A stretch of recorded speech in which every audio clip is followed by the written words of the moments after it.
당신 왜 금을 칠 줄 아는 거요? 그건 제 언니가 생전에 즐겨 치던 곡이니까요. 뭐라고?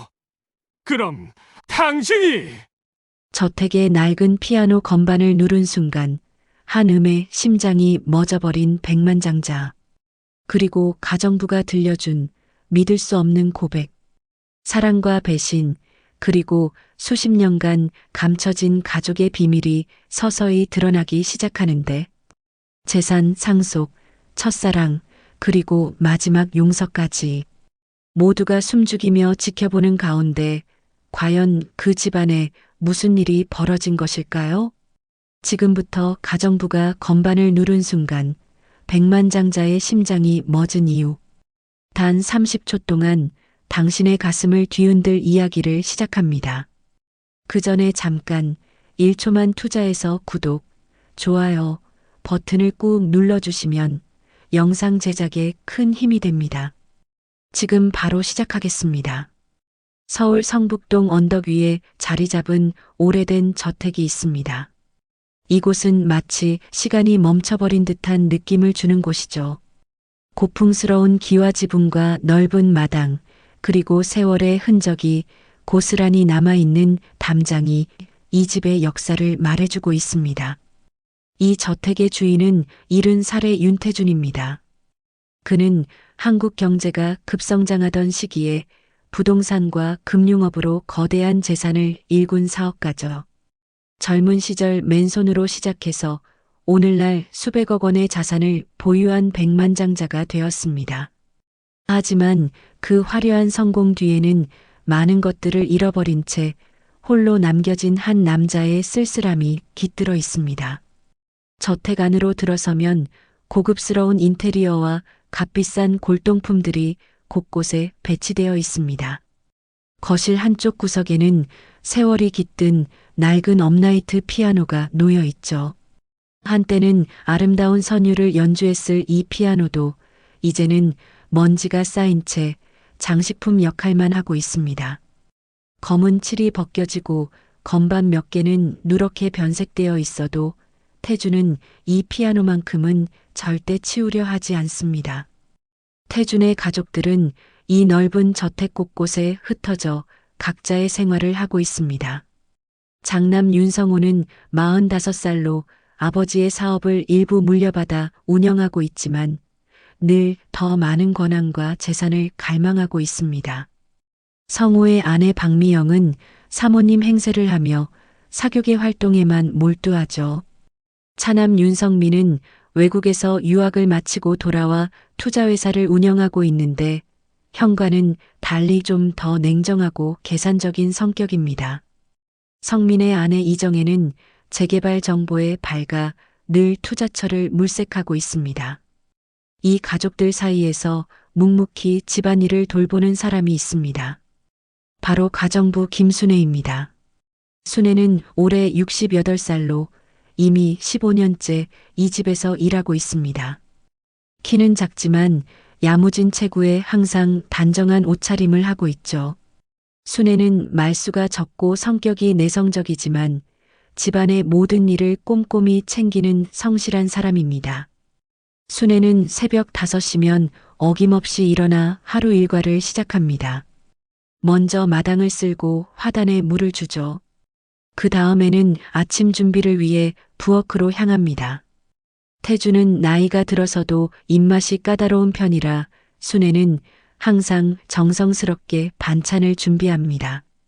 된장찌개 끓이는 냄새가 집안 가득 퍼지면 그제야 이 큰 저택에도 생기가 돕니다. 하지만 가족들이 모이는 식탁은 언제나 긴장감으로 가득합니다. 성우와 성민은 겉으로는 형제 일해를 지키지만 속으로는 서로를 견제하고 있죠. 며느리들 역시 마찬가지입니다. 미영은 남편이 장남이라는 이유로 우월감을 드러내려 하고 정혜는 자신이 더 교양 있고 똑똑하다는 것을 은근히 과시합니다. 아버님, 요즘 동대문 재개발 소식 들으셨죠? 정혜가 젓가락질을 하며 자연스럽게 화제를 꺼냅니다. 그 얘기 또 하려고? 미영이 못마땅한 표정을 지으며 반박합니다. 요즘은 강남 쪽 개발이 더 유망하다던데. 성우가 형답게 나서서 말합니다. 아버지, 제가 알아본 바로는 강북 쪽도 괜찮은 투자처가 많습니다. 특히 성북동 일대는. 형님은 항상 안전한 투자만 생각하시니까. 성민이 살짝 비꼬는 투로 말합니다. 요즘은 해외 투자나 신기술 분야가 더 수익성이 좋아요. 이런 대화를 듣고 있는 태준의 표정은 무덤덤합니다. 자식들이 모여도 나누는 대화는 온통 돈과 투자 얘기뿐이죠. 가족의 안부나 서로의 마음을 묻는 말은 찾아볼 수 없습니다. 순애는 이런 분위기 속에서도 조용히 반찬을 더 가져다 주며 가족들을 챙깁니다. 그녀는 이 집안의 모든 갈등과 속마음을 알고 있지만 절대 자신의 의견을 드러내지 않습니다. 다만 태준의 빈 그릇을 채워주거나 물을 따라드릴 뿐이죠. 식사가 끝나면 가족들은 각자 바쁜 일정으로 흩어집니다. 성우는 회사로, 성민은 투자처 시찰을 위해 나가고 며느리들도 각자의 모임이나 쇼핑을 위해 외출합니다. 그러면 이 큰 저택에는 태준과 순애만 남게 되죠. 태준은 보통 서재에서 신문을 읽거나 주식 시황을 확인하며 시간을 보냅니다. 하지만 가끔은 거실로 나와 그 오래된 피아노 앞에 앉기도 합니다. 건반을 만지지는 않지만 그 앞에 앉아 먼 곳을 바라보며 깊은 생각에 잠기곤 하죠. 젊었을 때는 이 피아노로 얼마나 많은 노래를 쳤는지 태준이 혼잣말을 중얼거립니다. 그 시절 태준은 대학생이었습니다. 1970년대 초반 한국이 경제 개발에 한창 매진하던 그 시기에 그는 음악을 사랑하는 청년이었죠. 대학가요제에도 나갔고 기타를 치며 노래하는 것이 가장 큰 즐거움이었습니다. 하지만 그 모든 꿈들은 현실의 벽에 부딪혀 하나씩 포기해야 했죠. 순애는 이런 태준의 모습을 멀리서 지켜봅니다. 청소를 하다가도 빨래를 널다가도 문득 태준이 피아노 앞에 앉아 있는 모습을 보면 가슴이 아픕니다. 저 넓은 저택과 엄청난 재산에도 불구하고 태준의 눈빛에는 깊은 외로움이 서려 있거든요. 해가 저물어가는 저녁 무렵 순애는 피아노 위에 먼지를 털어냅니다. 이미 15년째 해오고 있는 일이지만 오늘따라 그 피아노가 더욱 쓸쓸해 보입니다. 검은 칠이 벗겨진 부분들과 누렇게 변색된 건반들이 세월의 무게를 말해주고 있죠. 순애가 먼지떨이로 건반을 닦아내던 중 실수로 도음을 누르게 됩니다. 갑작스럽게 울려 퍼진 그 한 음은 고요했던 저택 안에 은은하게 퍼져나갑니다. 그 소리는 마치 오랫동안 잠들어 있던 추억을 깨우는 것 같았죠. 서재에 있던 태준이 그 소리를 듣고 깜짝 놀라 고개를 들었습니다. 가슴이 갑자기 두근거리기 시작했죠. 그 한 음이 불러일으킨 감정은 설명할 수 없을 정도로 복잡했습니다. 그리움과 아픔, 그리고 잃어버린 시간에 대한 후회가 한꺼번에 밀려왔거든요. 태준은 천천히 일어나 거실로 향했습니다. 순애는 당황한 표정으로 고개를 숙이며 사과했죠. 죄송합니다. 실수로. 괜찮습니다. 태준의 목소리에는 평소와 다른 떨림이 있었습니다. 오랜만에 들어보는 소리네요.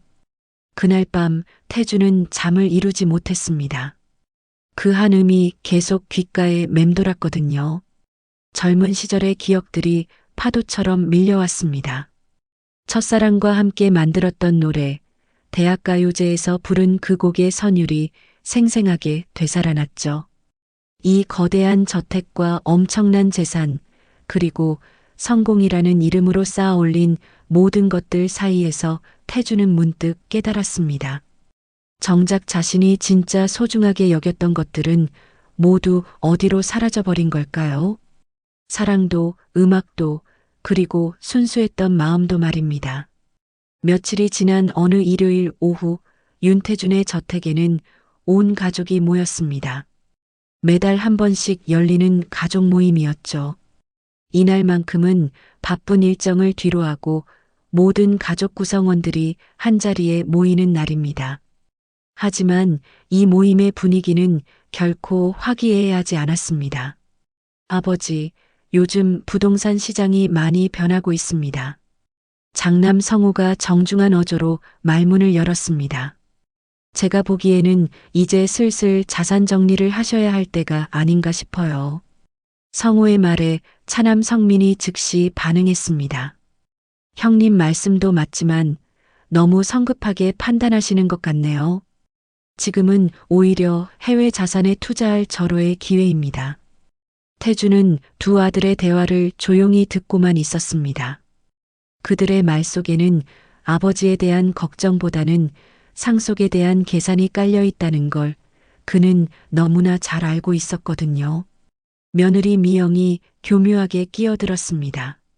아버님, 성우 오빠 말이 맞아요. 요즘 강남 쪽 재개발 정보를 보니까 정말 좋은 기회들이 많더라고요.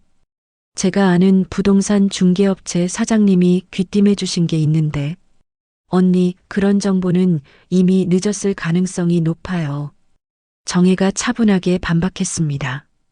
요즘은 동대문이나 을지로 쪽이 더 유망하다고 하던데요. 제가 증권회사에서 일했을 때 배운 걸로는 태주는 속으로 깊은 한숨을 쉬었습니다. 내가 남긴 건 정말 돈뿐인가? 이 아이들에게 사랑이나 음악 같은 건 아무 의미가 없는 건가? 이때 순애가 조용히 차를 가져왔습니다. 그녀는 언제나 그렇듯 말없이 가족들의 찻잔을 채워주며 뒷정리를 했죠. 하지만 태주는 순애의 손이 미묘하게 떨리고 있다는 걸 눈치챘습니다. 순애 씨도 이제 나이가 많으신데 언제까지 이렇게 일을 시킬 수는 없잖아요. 미영이 은근히 떠보는 투로 말했습니다. 요즘은 젊고 능력 있는 가정관리사들이 많던데 그건 아버지께서 결정하실 일이에요. 성민이 형수를 제지했습니다.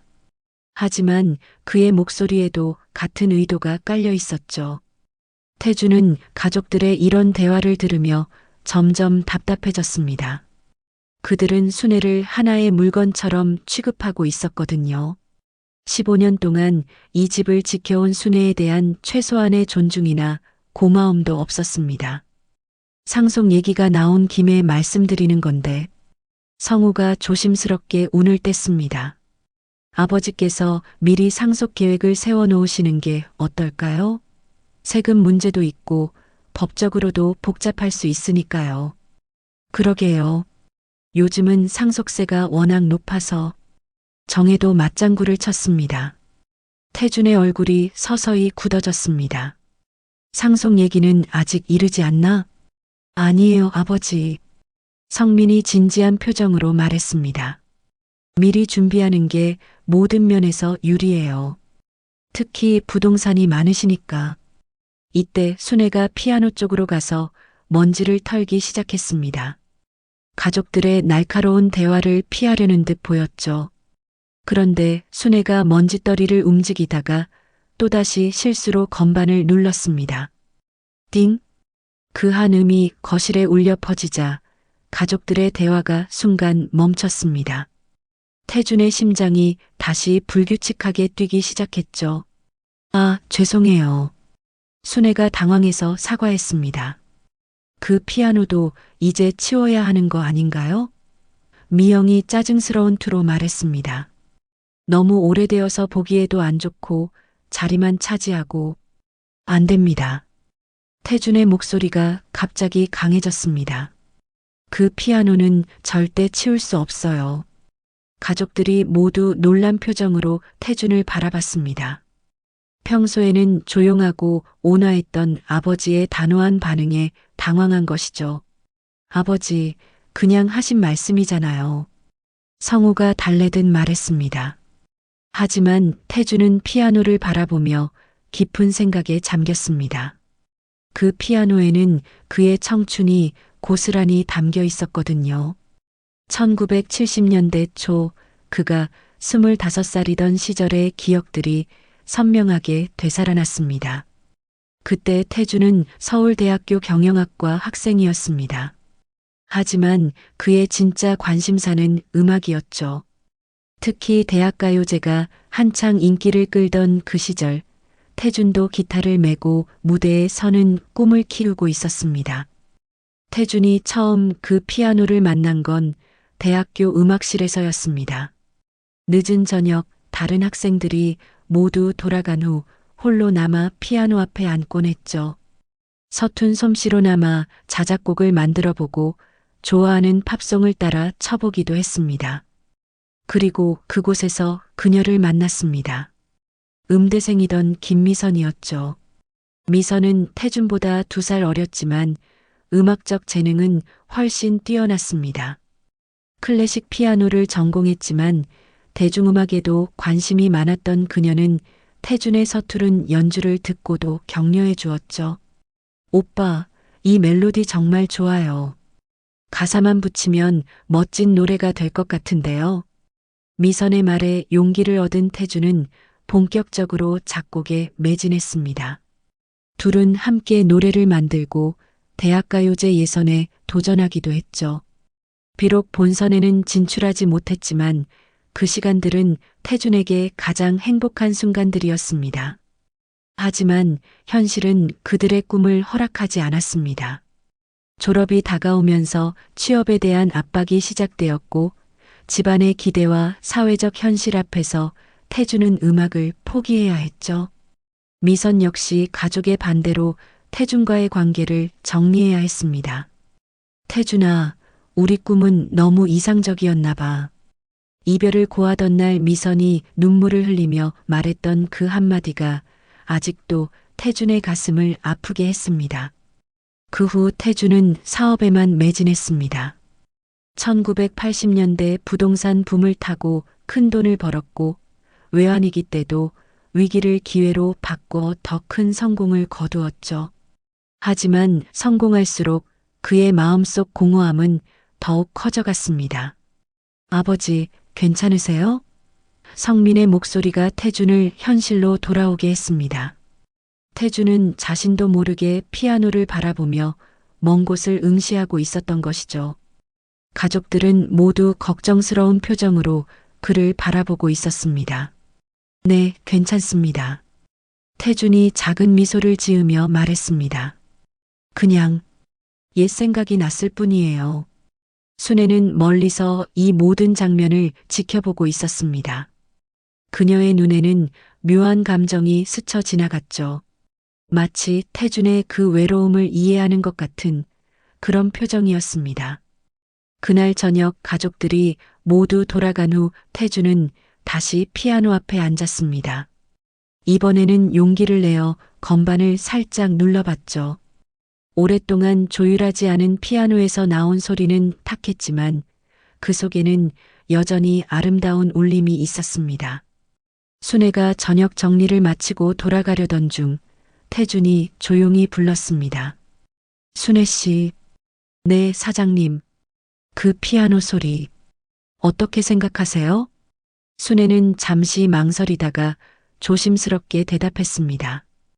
아름다운 소리라고 생각해요. 오래된 만큼 더 깊은 울림이 있는 것 같고요. 태준의 입가에 미묘한 미소가 번졌습니다. 그렇죠? 저도 그렇게 생각해요. 그날 밤 2사람 모두 잠을 이루지 못했습니다.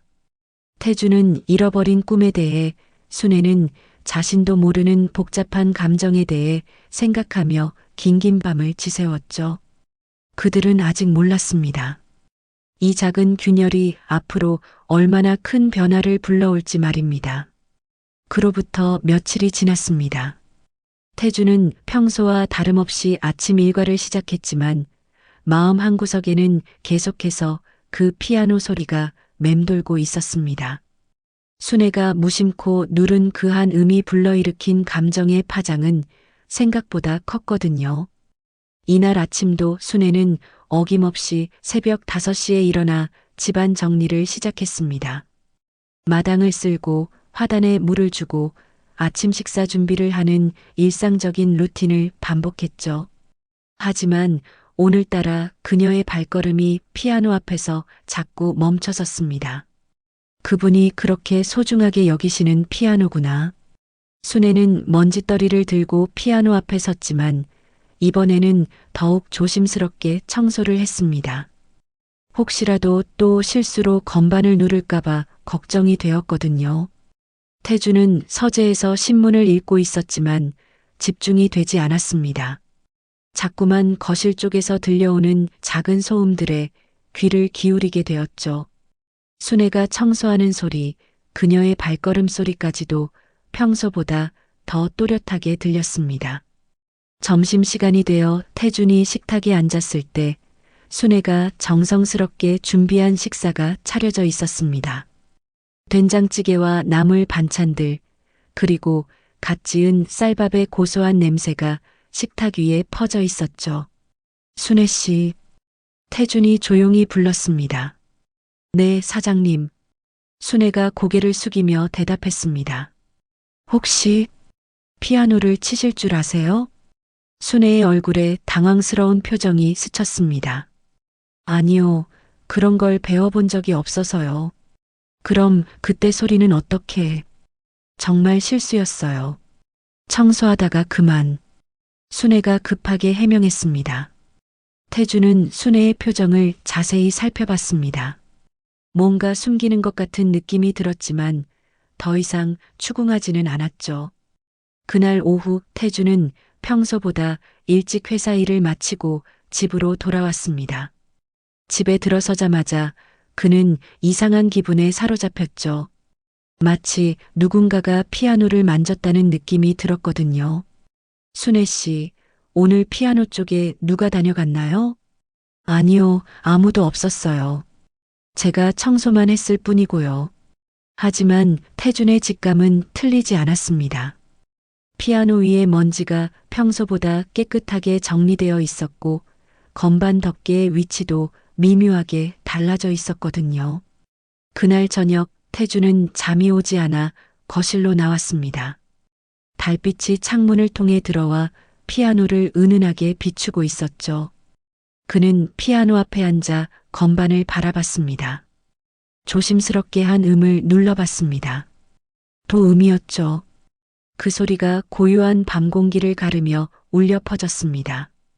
이어서 레, 미, 파 하나씩 음을 짚어가며 오래전 기억 속의 멜로디를 되살려 보려 했습니다. 하지만 손가락은 이미 뻣뻣해져 있었고 기억 속의 선율도 흐릿해져 있었죠. 태주는 한숨을 쉬며 손을 멈췄습니다. 바로 그때였습니다. 가슴이 갑자기 쪼여오는 느낌이 들었죠. 심장이 불규칙하게 뛰기 시작했습니다. 태주는 깜짝 놀라 가슴을 움켜쥐었습니다. 숨이 가빠오고 식은땀이 흘렀죠. 아! 태준이 신음소리를 내며 소파에 주저앉았습니다. 한참을 그렇게 앉아있다가 겨우 진정이 되었습니다. 태준은 자신에게 무슨 일이 일어난 건지 이해할 수 없었어요. 평소에 건강했던 자신이 갑자기 이런 증상을 보이다니. 다음 날 아침 태준은 곧바로 병원을 찾았습니다. 담당 의사는 심전도 검사와 각종 정밀 검사를 실시한 후 결과를 설명했죠. 윤 회장님, 스트레스성 심장 질환의 초기 증상으로 보입니다. 큰 문제는 아니지만 계속 방치하면 위험할 수 있어요. 스트레스요? 네, 정신적인 충격이나 갑작스러운 감정 변화가 심장에 무리를 줄 수 있습니다. 요즘 특별히 스트레스를 받을 일이 있으셨나요? 태주는 잠시 생각해 봤습니다. 딱히 사업상 큰 문제는 없었고 가족관계도 평소와 다르지 않았죠. 그런데 왜? 혹시 과거의 기억이나 감정적인 변화는 없으셨나요? 나이가 들면서 그런 것들이 심장에 영향을 주는 경우가 많거든요. 의사의 말에 태주는 피아노 소리를 떠올렸습니다. 그 한 음이 자신에게 얼마나 큰 충격을 주었는지 새삼 깨달았죠. 약을 처방해 드릴 테니 규칙적으로 복용하시고 무엇보다 마음의 안정을 취하세요. 격한 감정 변화는 피하시는 게 좋겠습니다. 집으로 돌아온 태주는 의사의 말이 계속 머릿속을 맴돌았습니다. 격한 감정 변화를 피하라는 말이 특히 마음에 걸렸죠. 그것은 곧 피아노를 멀리하라는 뜻이나 다름없었거든요. 하지만 이상하게도 태주는 피아노로부터 멀어질 수가 없었습니다. 오히려 더 가까이 가고 싶은 충동이 들었죠. 마치 그 피아노 속에 자신이 잃어버린 뭔가 중요한 것이 숨어 있는 것만 같았거든요. 그날 저녁 순애가 저녁 정리를 마치고 돌아가려 할 때 태준이 불렀습니다. 순애 씨, 잠깐만요. 네, 사장님. 혹시 그 피아노 소리를 다시 들을 수 있을까요? 순애는 당황스러운 표정을 지었습니다. 제가 피아노를 칠 줄 모르는데요. 그냥 그때처럼 한 음만이라도. 순애는 주저하다가 천천히 피아노 앞으로 다가갔습니다. 그리고 조심스럽게 도음을 눌렀죠. 띵! 그 소리가 울려 퍼지는 순간 태준의 심장이 다시 불규칙하게 뛰기 시작했습니다. 하지만 이번에는 고통보다는 묘한 그리움이 밀려왔죠. 순애 씨, 태준의 목소리가 떨리고 있었습니다. 네, 정말 처음 들어보는 건가요? 순애는 잠시 망설이더니 고개를 돌려 태준을 바라봤습니다. 그녀의 눈에는 뭔가 말하고 싶지만 차마 하지 못하는 감정이 서려 있었죠. 사실은 순애가 작은 목소리로 말을 시작했습니다. 젊을 때 그 노래를 함께 불러주던 사람이 있었어요. 태준의 가슴이 철렁 내려앉았습니다. 순애의 말 속에는 뭔가 심상치 않은 의미가 담겨 있는 것 같았거든요. 누구였나요? 제 언니였어요. 순애의 목소리가 더욱 작아졌습니다. 음대를 다니던 언니가 있었는데 그 언니가 항상 그 멜로디를 흥얼거렸거든요. 태준의 온몸에 전율이 흘렀습니다. 설마 하는 생각이 머릿속을 스쳤죠. 언니 이름이 혹시 김미선이었어요. 순애가 거의 들리지 않을 정도로 작은 목소리로 대답했습니다. 그 순간 태준의 세상이 무너지는 것 같았습니다.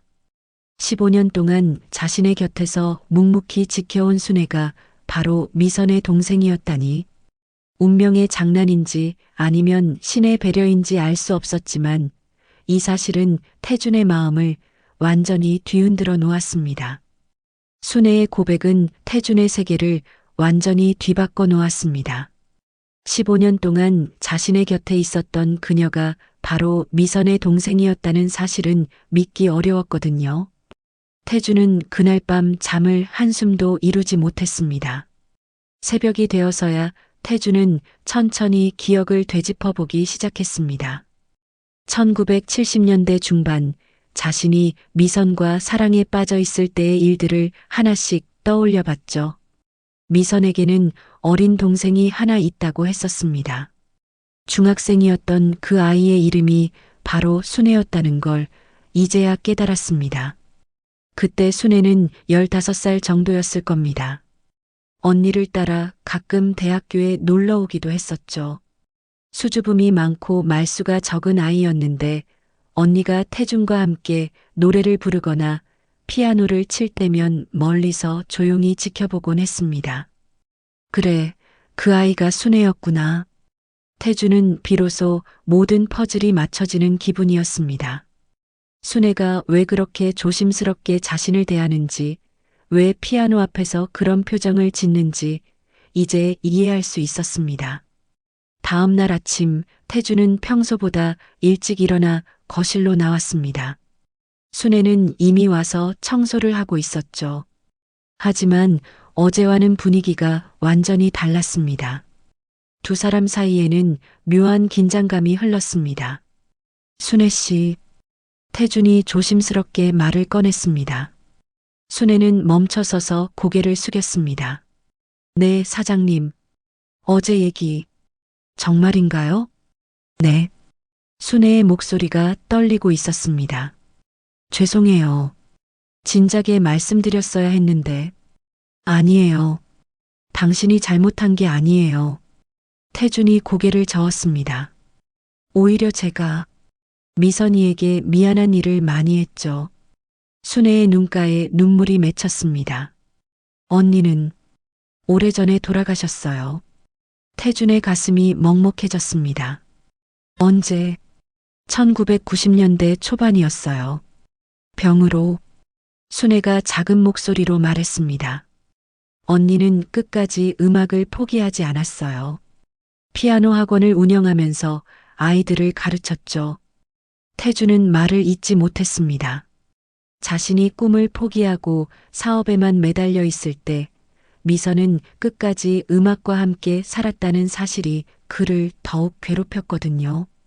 그럼 당신은 왜 여기서 일하게 된 거죠? 순애는 잠시 망설이다가 대답했습니다. 언니가 돌아가시고 나서 혼자가 되었어요. 그러다가 우연히 이 집에서 가정부를 구한다는 소식을 들었죠. 처음에는 사장님이 그분인 줄 몰랐어요. 하지만 이 집에 와서 보니 피아노가 있었군요. 네. 그 피아노를 보는 순간 알았어요. 언니가 자주 말씀하셨던 그 사람이 사장님이라는 걸. 태주는 깊은 숨을 들이마셨습니다. 그럼 지금까지 모든 걸 알고 있었던 건가요? 네. 하지만 말할 수가 없었어요. 언니 일로 사장님께 상처를 드릴까봐. 이때 현관문이 열리는 소리가 들렸습니다.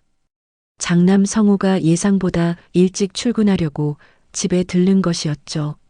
성우는 아버지와 순애가 진지하게 대화하는 모습을 보고 의아한 표정을 지었습니다. 아버지, 무슨 일이세요? 아, 성우야. 별일 없어? 태준이 서둘러 대답했습니다. 하지만 성우는 순애의 눈가에 맺힌 눈물을 놓치지 않았습니다. 순애 씨, 왜 우세요? 아니에요. 그냥. 순애가 급하게 눈물을 닦았습니다. 성우의 표정이 의심스러워졌습니다. 아버지, 혹시 순애 씨가 뭔가 잘못했나요? 그런 게 아니야. 태준이 단호하게 말했습니다. 하지만 성우는 뭔가 석연치 않다는 표정을 지으며 회사로 떠났습니다. 그 모습을 보며 태준은 불안한 마음이 들었죠. 그날부터 태준과 순애의 관계는 미묘하게 변화하기 시작했습니다. 태준은 순애에게 미선에 대한 더 많은 얘기를 듣고 싶어 했고, 순애도 조금씩 마음을 열기 시작했습니다. 언니는 항상 말했어요. 태준이라는 사람이 정말 좋은 사람이었다고. 순애가 조용히 말했습니다. 다만 현실 앞에서 꿈을 포기할 수밖에 없었던 게 안타깝다고 하셨죠. 미선이는 저를 원망하지 않았나요? 아니에요. 오히려 사장님이 성공하셨다는 소식을 들으면 기뻐하셨어요. 비록 함께하지는 못했지만 좋은 사람이 잘 되는 건 당연하다고 하시면서 태준의 가슴이 아팠습니다. 자신은 미선을 배신했다고 생각하며 평생 죄책감에 시달렸는데 정작 미선은 자신을 원망하기는커녕 응원해주고 있었다니. 며칠 후 태준은 용기를 내어 순애에게 부탁했습니다. 순애 씨, 혹시 그 노래 한 번만 더 들을 수 있을까요? 제가 미선이와 함께 만들었던 그 노래 말이에요. 순애는 망설이다가 고개를 끄덕였습니다. 사실 저도 언니한테 배운 게 조금 있어요. 순애가 피아노 앞에 앉았습니다. 그리고 조심스럽게 건반을 누르기 시작했죠. 서툴렀지만 분명히 알아볼 수 있는 멜로디였습니다. 태준과 미선이 함께 만들었던 그 노래의 선율이었거든요. 태준은 눈을 감고 그 음악에 귀를 기울였습니다. 마치 시간이 거꾸로 흘러 청춘 시절로 돌아간 것 같았죠. 미선의 모습이 눈앞에 선명하게 떠올랐습니다. 하지만 그 순간 또다시 가슴이 두근거리기 시작했습니다. 이번에는 더 심했죠. 태준은 숨을 헐떡이며 소파에 주저앉았습니다. 사장님, 순애가 깜짝 놀라 달려왔습니다. 괜찮아요. 괜찮아. 태준이 가슴을 움켜쥐며 말했습니다. 하지만 상황은 점점 심해졌습니다. 태준의 얼굴이 창백해지고 식은땀이 흘렀죠. 순애는 당황해서 119에 신고했습니다.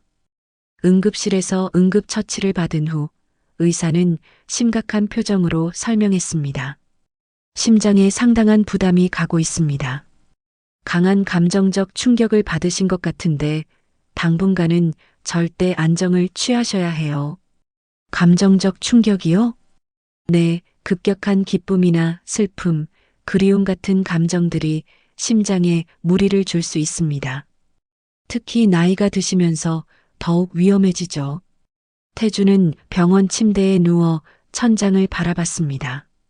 의사의 말대로라면 자신은 피아노와 미선의 기억으로부터 멀어져야 했습니다.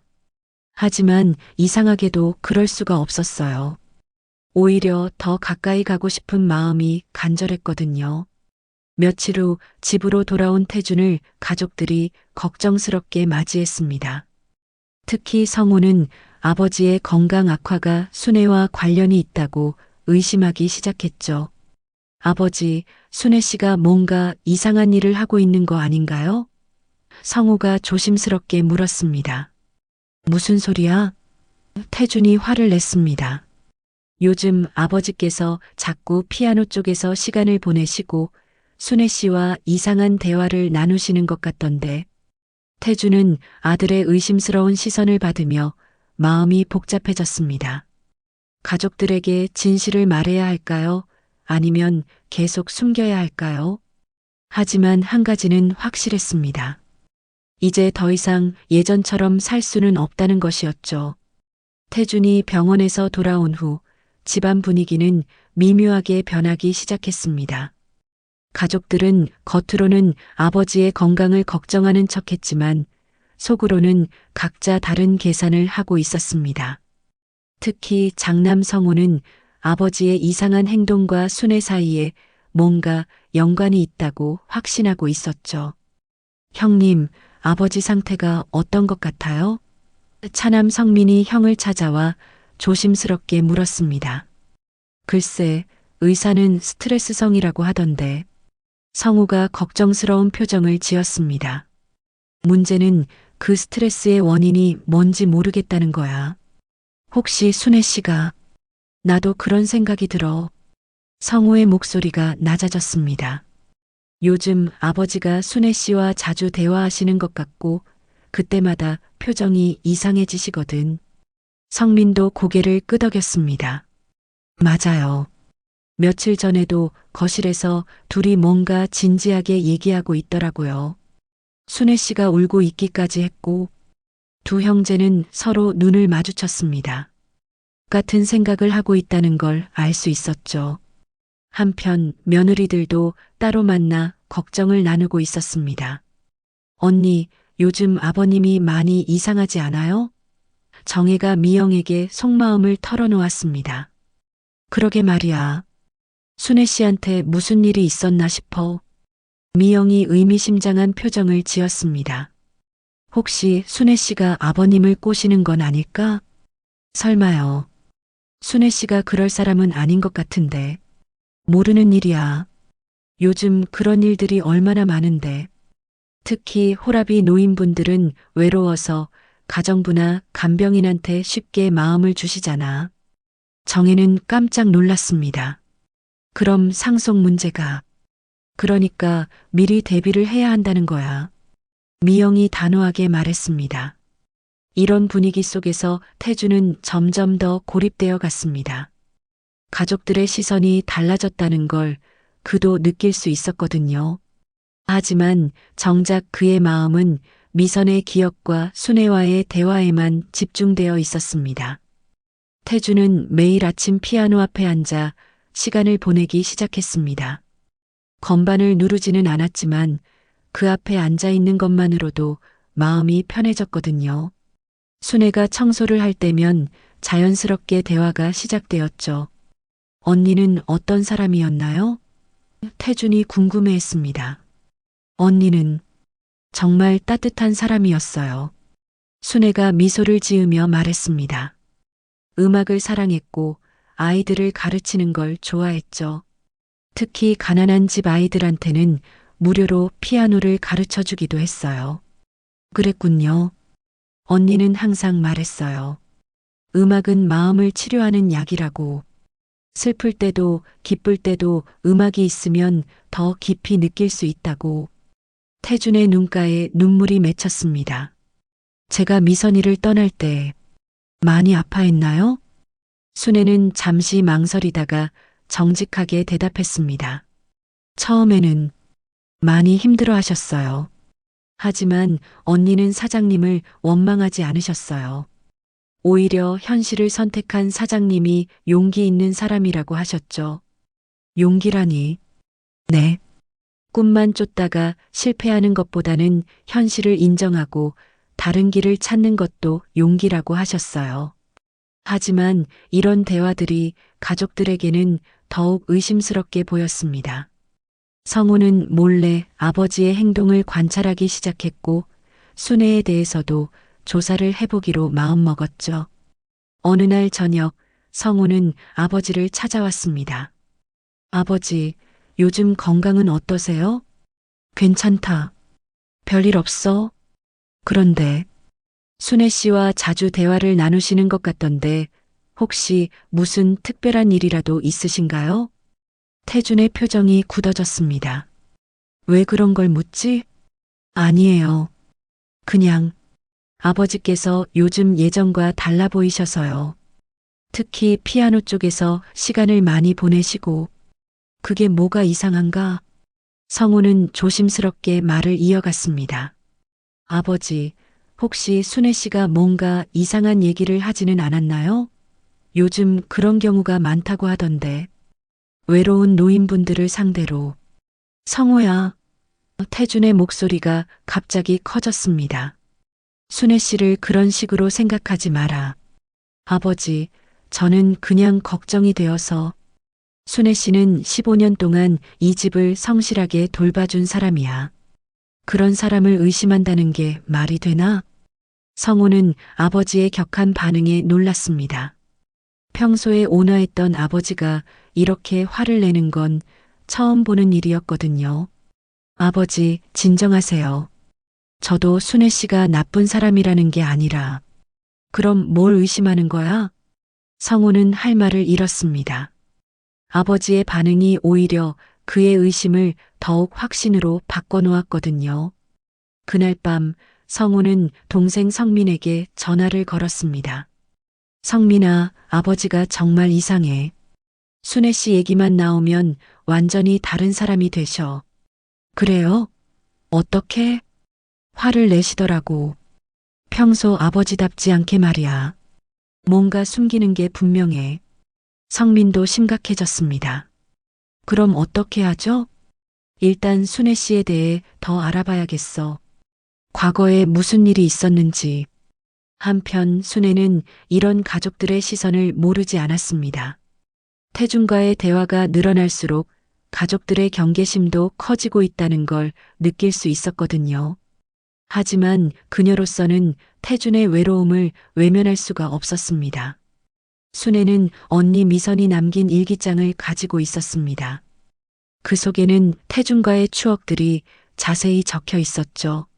미선이 얼마나 태준을 사랑했는지, 그리고 헤어진 후에도 얼마나 그를 그리워했는지가 생생하게 기록되어 있었습니다.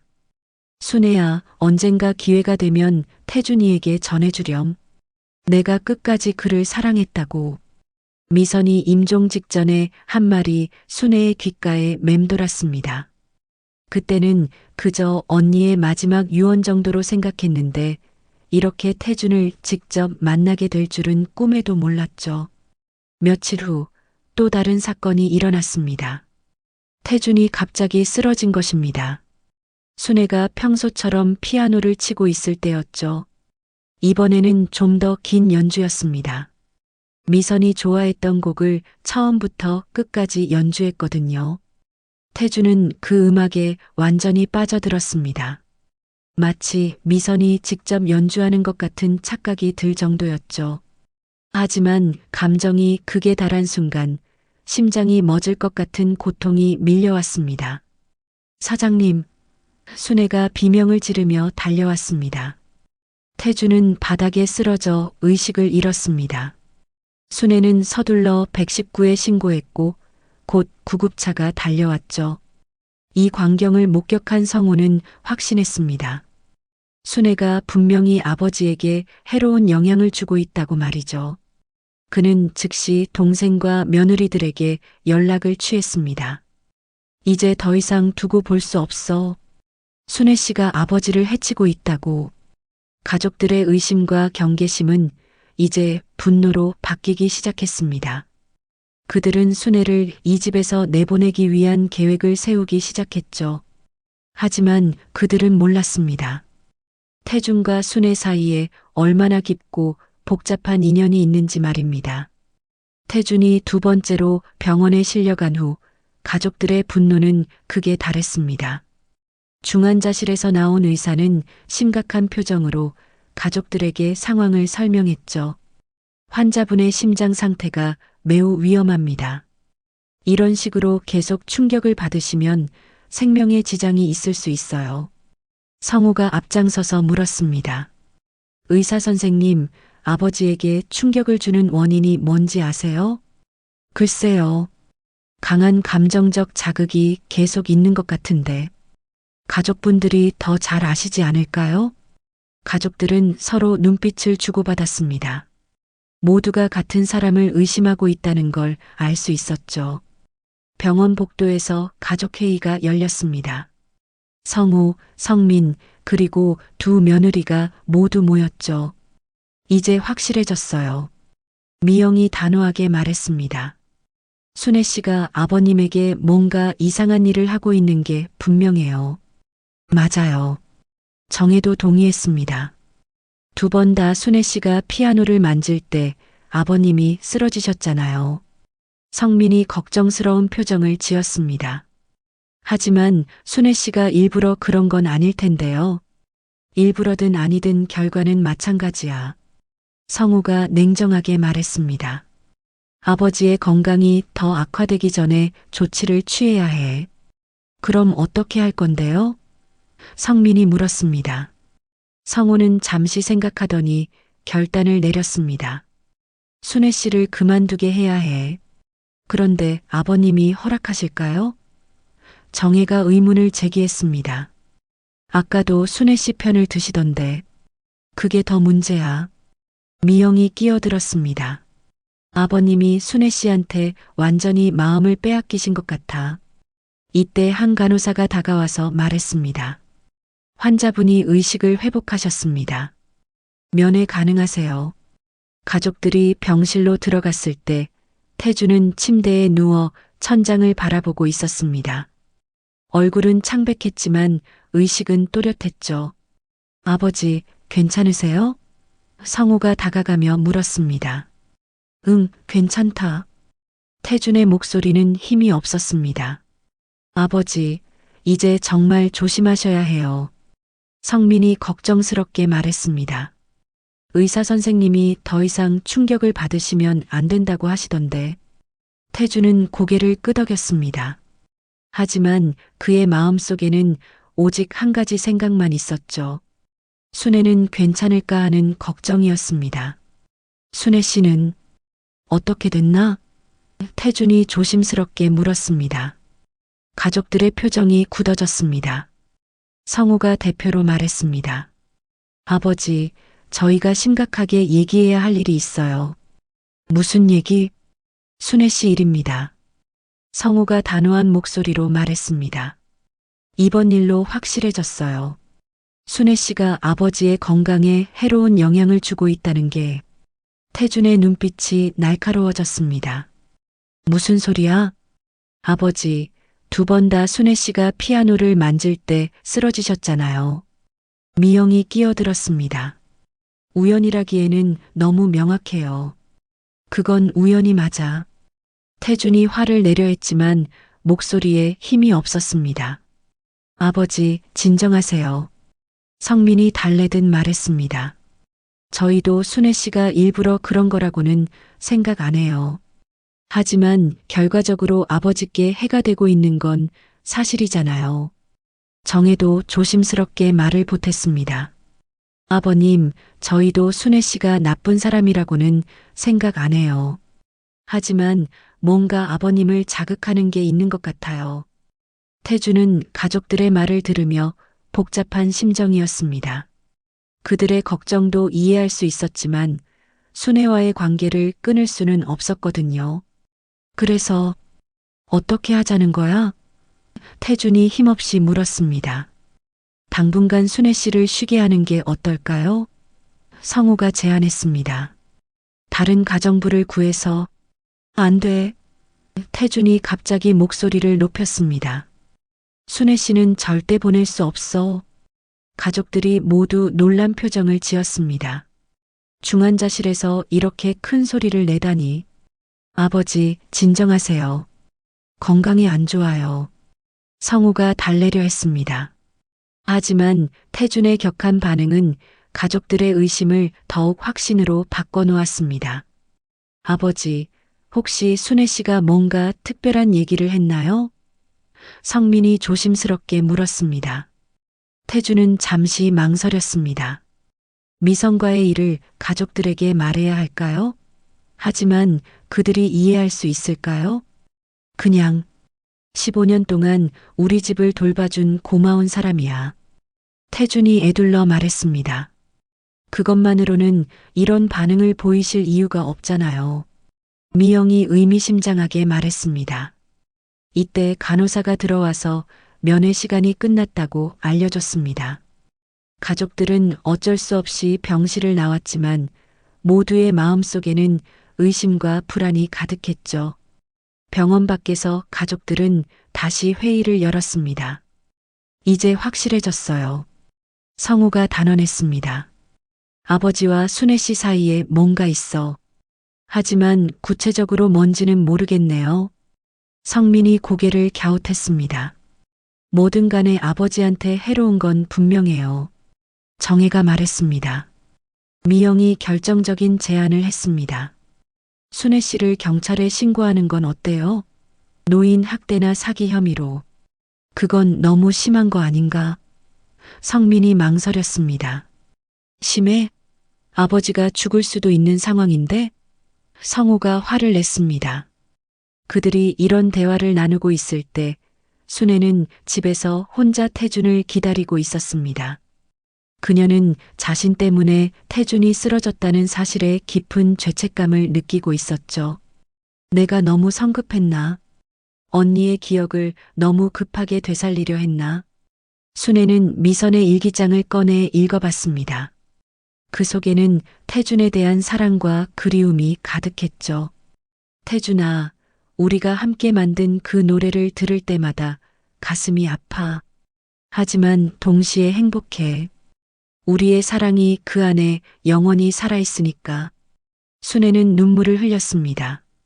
언니의 마지막 소원을 이루어주고 싶었지만 그것이 태준에게 독이 되고 있다는 현실이 너무 괴로웠거든요.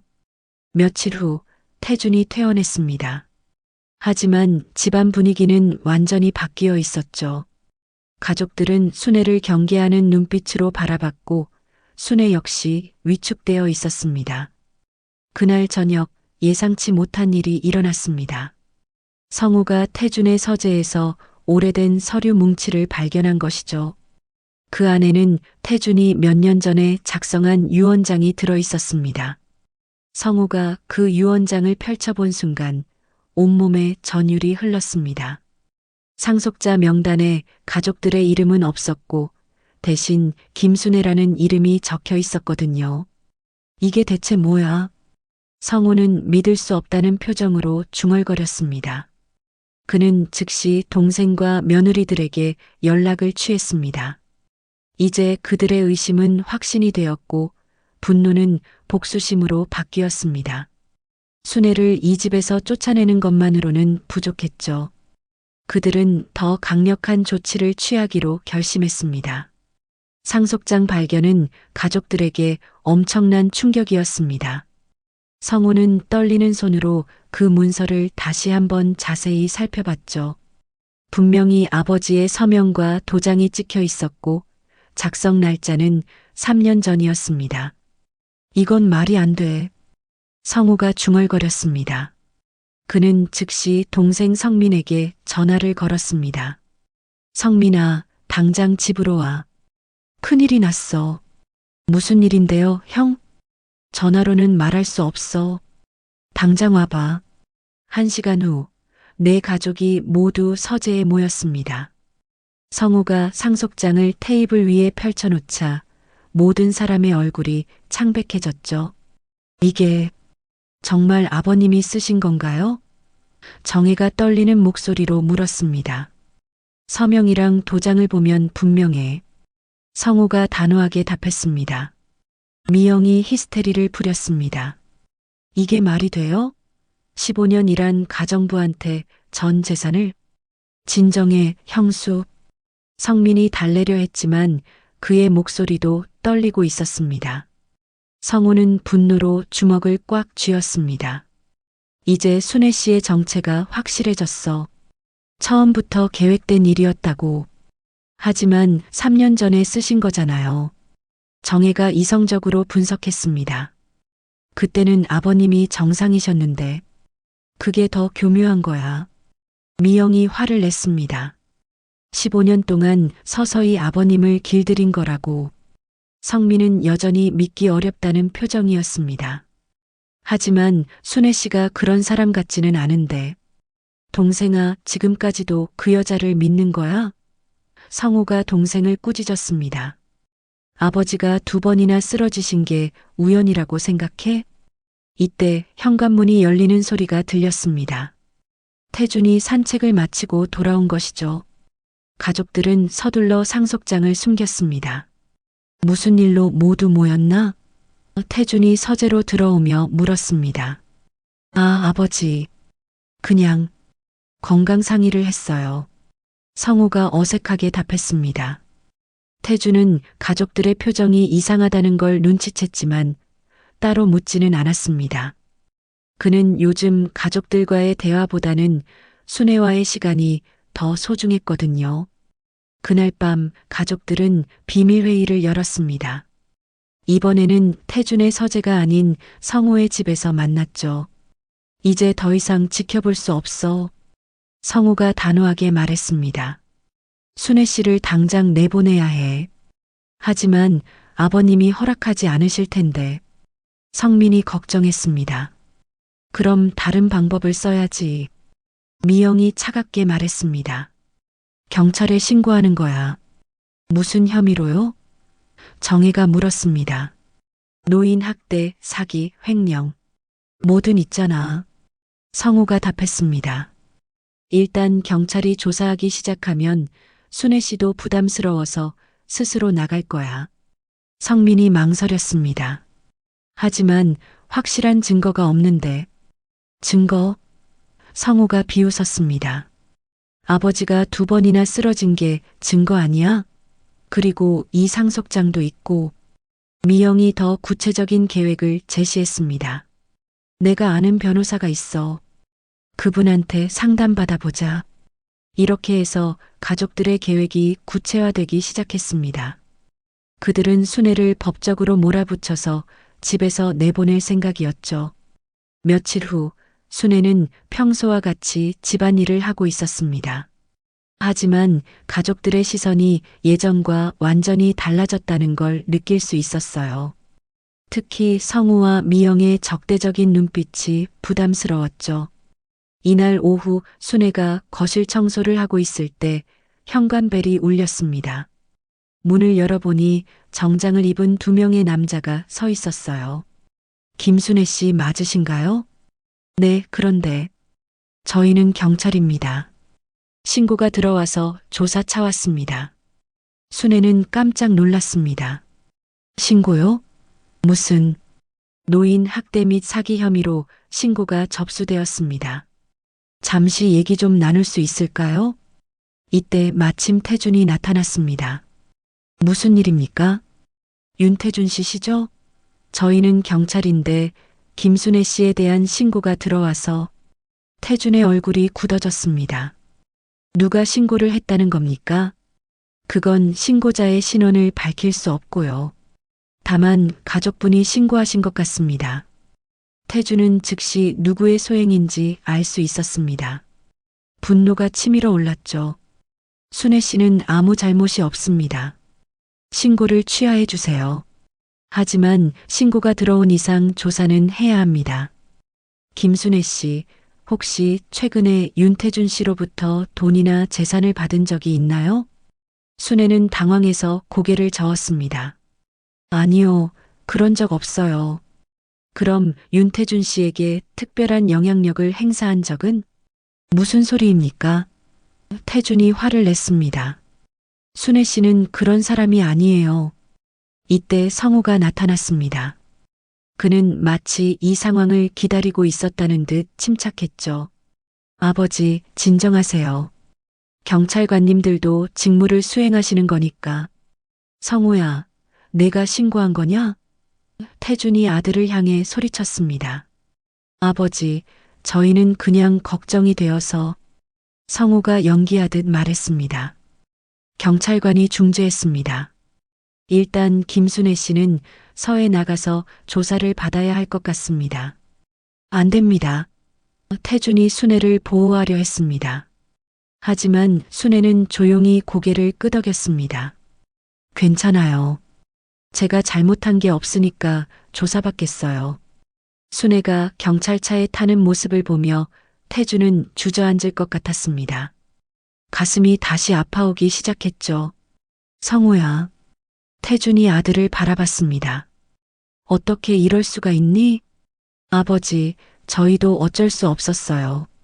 아버지의 건강이 계속 악화되고 있잖아요. 그건 순애 씨 때문이 아니야. 그럼 뭐 때문이에요? 성우가 따져 물었습니다. 태준은 할 말을 잃었습니다. 미선과의 과거를 말할 수도 없고 순애가 미선의 동생이라는 것도 밝힐 수 없었거든요. 가족들이 그 사실을 알면 더 큰 오해를 불러일으킬 게 뻔했으니까요. 그날 저녁 순애는 조사를 마치고 집으로 돌아왔습니다. 다행히 구속되지는 않았지만 수사는 계속될 예정이었죠. 태준은 순애를 보자마자 달려가 안부를 물었습니다. 괜찮아요, 사장님. 저는 아무 잘못한 게 없으니까. 하지만 순애의 눈에는 깊은 상처가 보였습니다. 15년 동안 성실하게 일해온 자신을 이렇게 의심한다는 게 얼마나 아픈 일인지 태준도 알 수 있었죠. 순애 씨, 정말 미안해요. 제가 가족들과 얘기해 볼게요. 아니에요, 사장님. 가족분들이 걱정하시는 것도 이해해요. 하지만 태준은 더 이상 참을 수 없었습니다. 이제는 진실을 말할 때가 온 것 같았죠. 비록 가족들이 이해하지 못한다 해도 순애를 더 이상 이런 모욕으로부터 지켜야 했습니다. 그날 밤 태준은 중대한 결심을 했습니다. 내일 가족들을 모두 불러서 모든 진실을 털어놓기로 한 것이죠. 미선과의 사랑, 순애와의 인연, 그리고 상속장에 얽힌 진짜 이유까지 모든 걸 말하기로 했습니다. 다음 날 오후 태준은 모든 가족을 거실로 불러 모았습니다. 성우, 성민, 그리고 두 며느리까지 모두가 긴장한 표정으로 앉아 있었죠. 순애는 부엌에서 차를 준비하고 있었습니다. 순애 씨도 여기 앉으세요. 태준이 말했습니다. 가족들은 의아한 표정을 지었습니다. 왜 가정부를 가족회의에 참석시키는지 이해할 수 없었거든요. 아버지, 순애 씨가 왜? 성우가 말을 시작하려 했지만 태준이 손을 들어 제지했습니다. 오늘 여러분에게 말해야 할 이야기가 있습니다. 태준의 목소리는 차분했지만 단호했습니다. 지금까지 숨겨왔던 진실을 모두 털어놓겠어요. 순애는 불안한 표정으로 태준을 바라봤습니다. 그가 무슨 말을 하려는지 알 수 있었거든요. 사장님, 그러지 않으셔도. 순애가 조심스럽게 말했습니다. 아니에요, 순애 씨. 이제는 말할 때가 되었어요. 태준이 순애를 향해 미소를 지었습니다. 그리고 가족들을 바라보며 입을 열었죠. 1970년대 초반, 제가 대학생이었을 때의 이야기입니다. 그때 저는 음악을 사랑하는 청년이었어요. 가족들은 아버지의 뜬금없는 과거 이야기에 당황했습니다. 그때 제게는 사랑하는 여자가 있었습니다. 음대생이었던 김미선이라는 사람이었죠. 순애의 눈에 눈물이 맺히기 시작했습니다. 미선이와 저는 함께 노래를 만들고 꿈을 키워나갔어요. 하지만 현실 앞에서 그 꿈을 포기해야 했죠. 졸업과 함께 저는 사업의 길을 택했고 미선이와도 헤어져야 했습니다. 성우가 불편한 표정을 지었습니다. 아버지, 그런 옛날 이야기를 왜 갑자기... 들어보세요. 태준이 계속 말했습니다. 그 후 저는 사업에만 매달렸어요. 돈을 벌고 성공했지만 항상 마음 한구석에는 미련이 남아 있었죠. 미선이에 대한 죄책감과 그리움이. 태준은 잠시 멈춰서 순애를 바라봤습니다. 그런데 놀랍게도 운명은 다시 저희를 만나게 해줬어요. 바로 순애 씨를 통해서 말입니다. 무슨 뜻이에요? 성민이 물었습니다. 순애 씨는 김미선의 동생입니다. 거실에 정적이 흘렀습니다. 가족들은 모두 충격에 빠진 표정이었죠. 그게 무슨... 미영이 말을 더듬었습니다. 순애 씨는 15년 전 이 집에 왔을 때부터 저를 알아봤어요. 하지만 언니 일로 제게 상처를 줄까봐 아무 말도 하지 않았죠. 정혜가 의심스러운 눈빛을 보냈습니다. 그럼 처음부터 의도가 있었던 건가요? 아니에요. 태준이 단호하게 답했습니다. 순애 씨는 그런 사람이 아니에요. 오히려 저보다 더 고통스러워했을 거예요. 순애가 조용히 말했습니다. 정말 그냥 우연이었어요. 이 집에서 일하게 된 것도, 사장님을 알아본 것도. 성우가 냉소적으로 웃었습니다. 아버지, 그 여자의 말을 그대로 믿으시는 거예요? 15년 동안 숨기고 있었다는 게 더 이상하지 않나요? 성우야. 태준의 목소리가 커졌습니다. 순애 씨를 그런 식으로 말하지 마라. 아버지, 진정하세요. 성민이 달래려 했습니다. 하지만 형 말도 일리가 있어요. 왜 지금까지 숨기고 있었을까요? 순애가 눈물을 흘리며 대답했습니다. 언니가 돌아가시기 전에 말씀하셨어요. 태준이라는 분을 끝까지 사랑했다고. 언젠가 기회가 되면 그분께 전해달라고 하셨거든요. 태준의 가슴이 미어졌습니다. 미선이가... 네. 언니는 사장님을 원망하지 않았어요.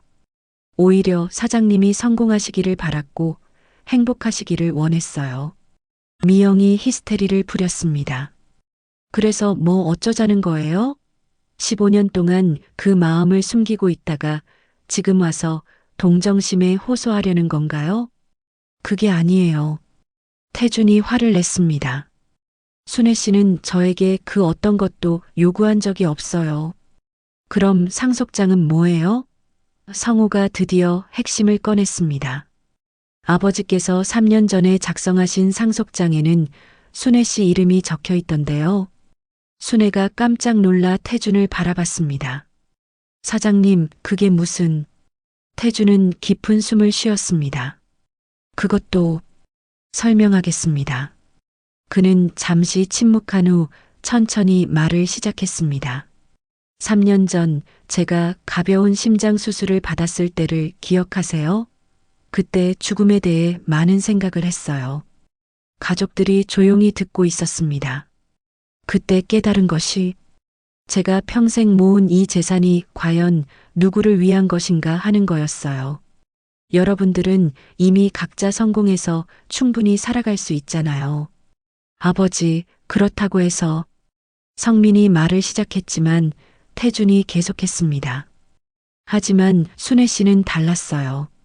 12년 동안 묵묵히 이 집을 지켜주면서 그 어떤 보상도 바라지 않았죠. 그리고 미선이에 대한 저의 죄책감도 있었고요. 죄책감으로 전 재산을 넘긴다고요? 미영이 믿을 수 없다는 표정을 지었습니다. 아니에요. 태준이 고개를 저었습니다. 그게 아니라 순애 씨야말로 제가 진정으로 가족이라고 생각하는 사람이에요. 이 말에 가족들이 모두 충격을 받았습니다. 아버지, 저희는 뭐예요? 성우가 분노에 찬 목소리로 물었습니다. 여러분은 제 피를 나눈 자식들이죠. 하지만 진정한 가족은 혈연이 아니라 마음으로 연결되는 게 아닐까요? 태준의 눈에 눈물이 맺혔습니다. 순애 씨는 15년 동안 저를 진심으로 돌봐줬어요. 아무것도 바라지 않고 그저 마음으로. 그런 사람을 가족이라고 부르면 안 되나요? 순애는 참았던 눈물을 터뜨렸습니다. 사장님, 정말 그럴 필요 없어요. 저는 그냥 순애 씨. 태준이 그녀의 손을 잡았습니다. 당신은 미선이가 제게 남겨준 마지막 선물이에요. 그리고 이제는 제게 진짜 가족이 되어준 사람이고요.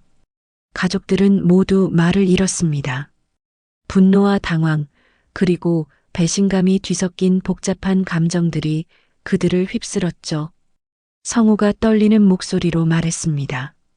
아버지, 저희가 그렇게 못났나요? 피를 나눈 자식들보다 남이 더 소중하다는 건가요? 태주는 아들의 상처받은 표정을 보며 마음이 아팠습니다. 하지만 이제는 돌이킬 수 없었죠. 성우야, 그게 아니야. 다만 진정한 사랑이 무엇인지 생각해 보렴. 조건 없는 사랑, 아무것도 바라지 않는 그런 사랑 말이야.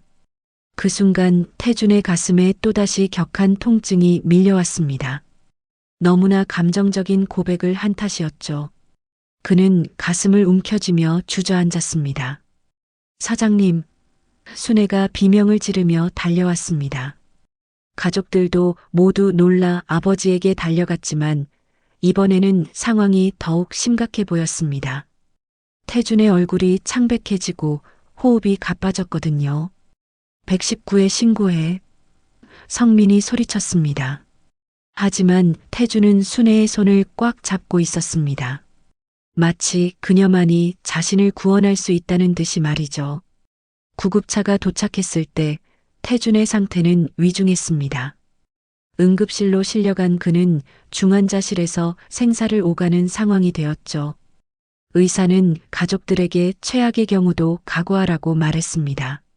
환자분의 심장이 매우 약해져 있습니다. 이번에는 정말 위험해요. 가족들은 중환자실 밖에서 밤을 지새웠습니다. 하지만 그들의 마음은 복잡했죠. 아버지의 생명을 걱정하는 마음과 동시에 상속 문제로 인한 분노와 배신감이 뒤섞여 있었거든요.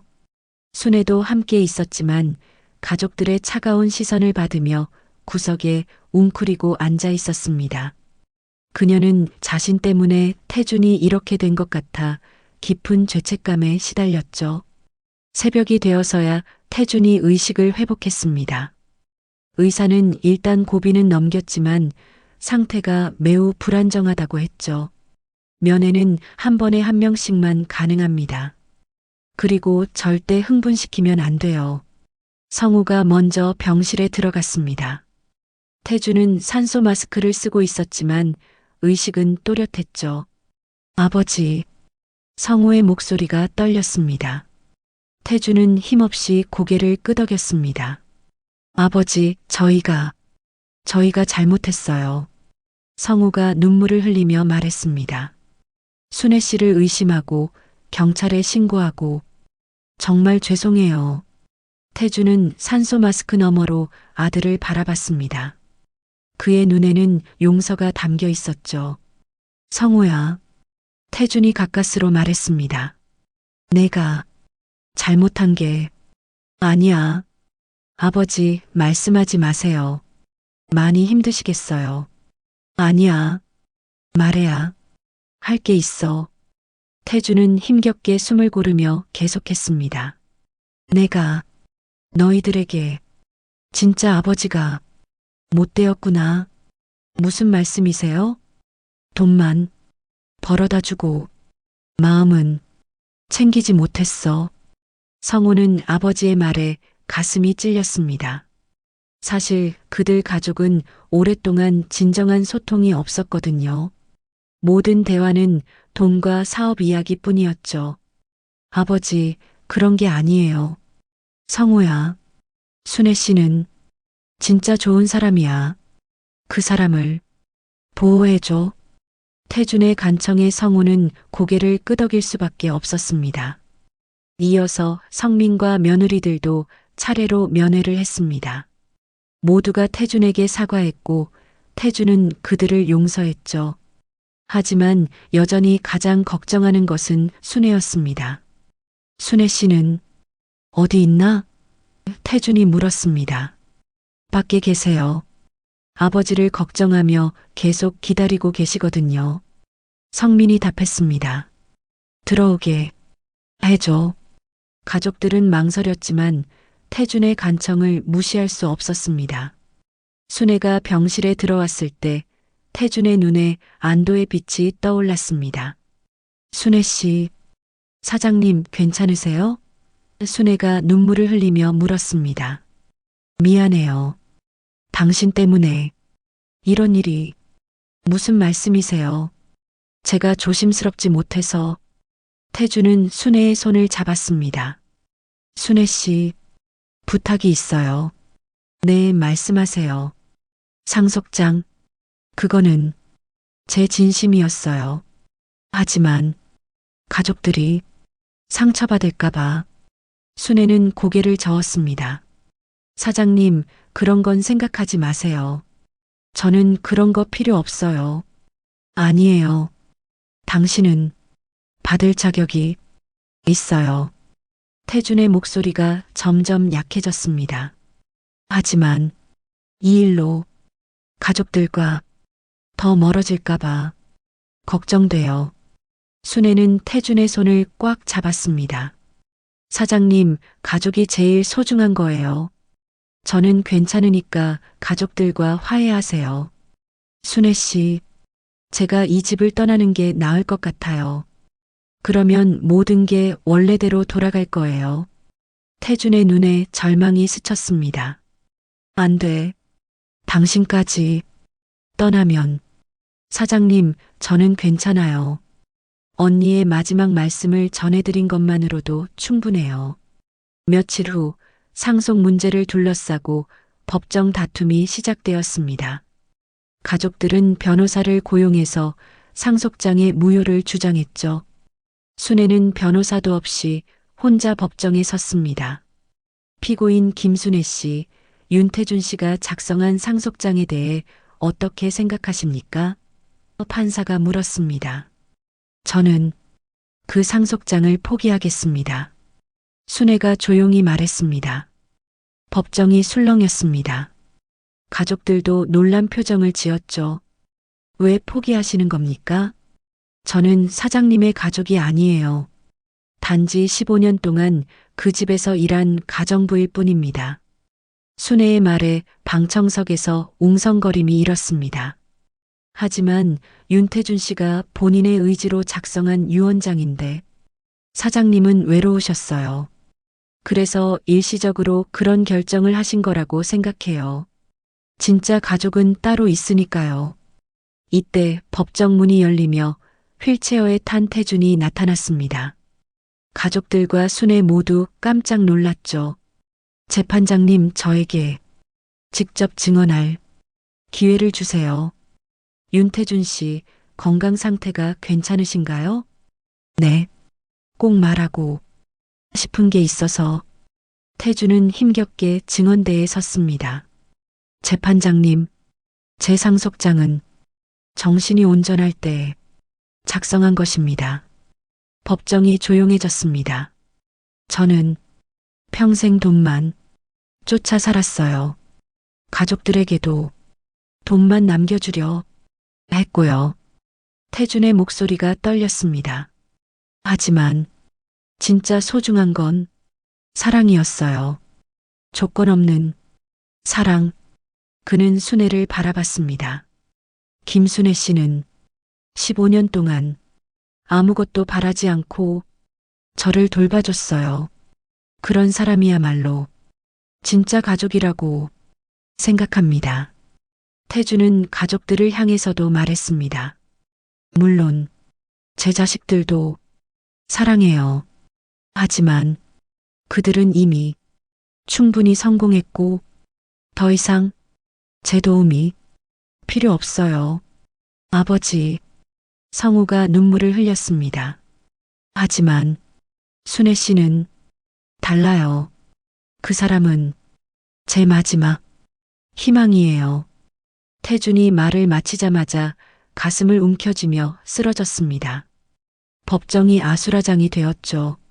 사장님, 순애가 비명을 지르며 달려갔습니다. 태준은 순애의 품에 안긴 채 마지막 말을 남겼습니다. 순애 씨, 미선이에게 전해주세요. 끝까지 사랑했다고. 그리고 태준은 조용히 눈을 감았습니다. 그의 얼굴에는 평화로운 미소가 떠올라 있었죠. 법정 안은 눈물바다가 되었습니다. 가족들은 서로를 붙잡고 울었고 순애는 태준의 손을 놓지 못한 채 오열했습니다. 태준의 마지막 증언은 모든 것을 바꿔놓았습니다. 상속장은 유효한 것으로 인정되었고 순애는 태준의 재산을 상속받게 되었죠. 하지만 그 순간 순애에게는 돈보다 더 큰 것을 잃었다는 상실감만이 남아 있었습니다. 태준의 장례식은 조용히 치러졌습니다. 많은 사업 관계자들과 지인들이 조문을 왔지만 정작 가장 가까운 사람들의 마음은 복잡했죠. 가족들은 아버지를 잃은 슬픔과 동시에 상속 문제로 인한 착잡함을 감출 수 없었습니다. 순애는 장례식 내내 구석에서 조용히 태준을 배웅했습니다. 15년 동안 함께했던 시간들이 주마등처럼 스쳐 지나갔죠. 그리고 마지막에 들었던 태준의 부탁이 가슴을 아프게 했습니다. 장례를 마친 후 가족들은 서로 어색한 시간을 보냈습니다. 성우와 성민은 아버지의 마지막 말들을 되새기며 자신들의 지난 행동을 반성하고 있었죠. 형, 우리가 너무 심했던 것 같아요. 성민이 형에게 말했습니다. 그러게, 아버지가 그렇게 외로우신 줄 몰랐어. 성우도 후회하는 표정이었습니다. 며느리들도 마찬가지였습니다. 시아버지의 진심을 이해하지 못했던 자신들을 돌아보게 되었죠. 일주일 후 순애는 가족들을 찾아가 중요한 제안을 했습니다. 저는 상속받은 재산을 포기하겠어요. 순애가 담담하게 말했습니다. 가족들이 모두 놀란 표정을 지었습니다. 순애 씨, 무슨 소리예요? 성우가 물었습니다. 사장님의 진심은 고맙지만 저에게는 너무 큰 것이에요. 그리고 이 재산은 가족들이 가져야 할 것 같아요. 하지만 아버지의 마지막 뜻이었는데 성민이 말했습니다. 사장님의 진짜 뜻은 사랑이었어요.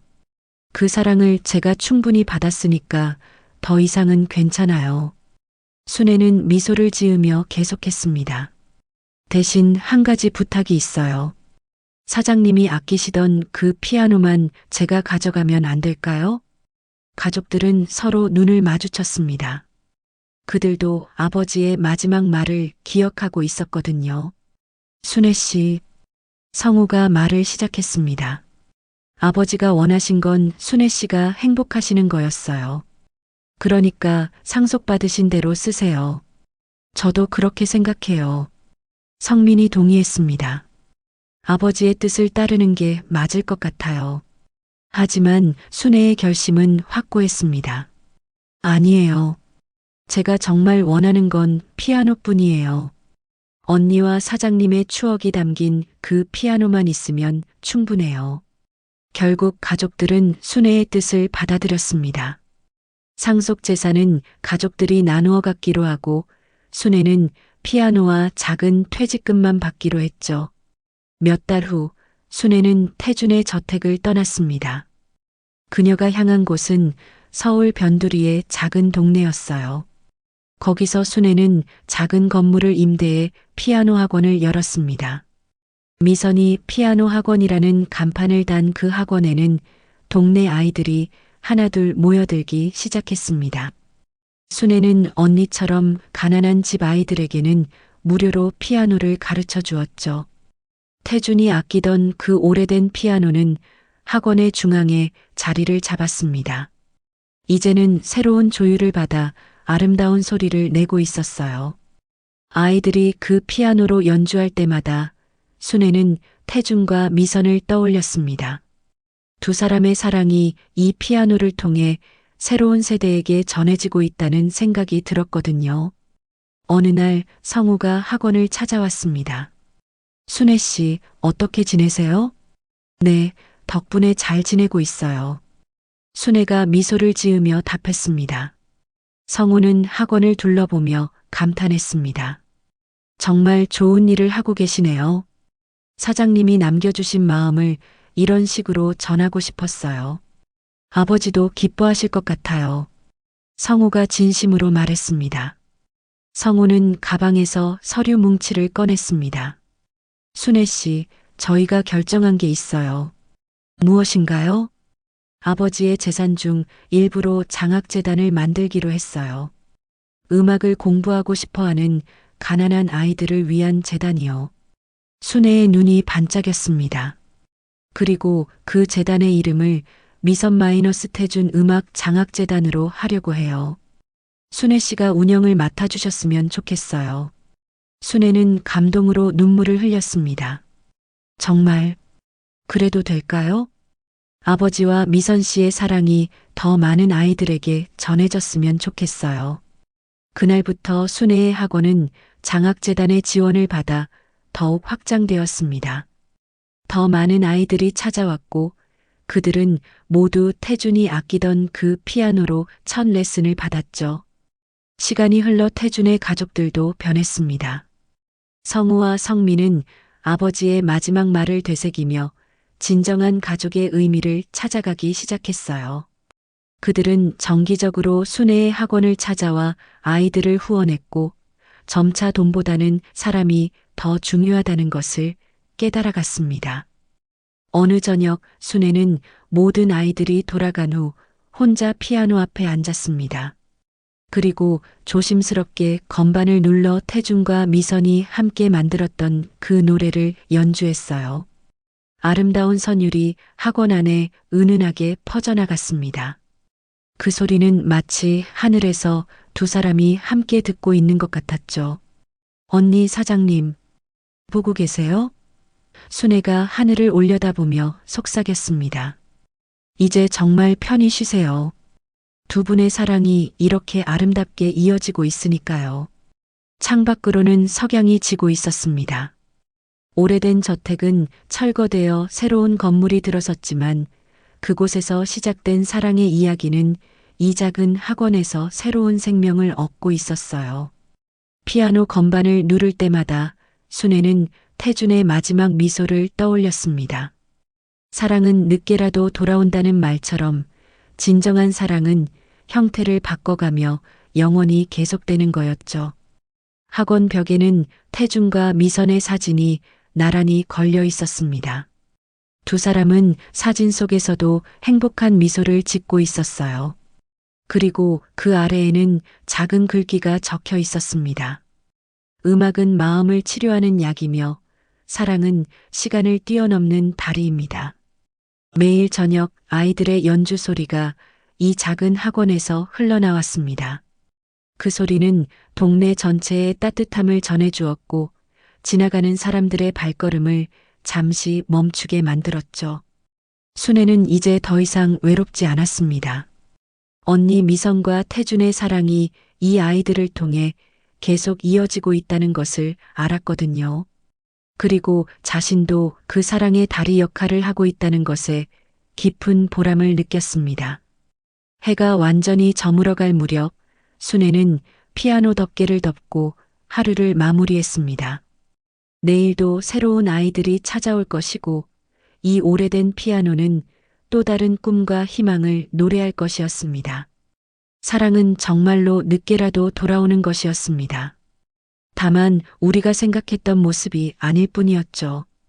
때로는 음악으로, 때로는 기억으로, 그리고 때로는 새로운 세대의 꿈으로 모습을 바꿔가며 영원히 계속되는 것이었습니다.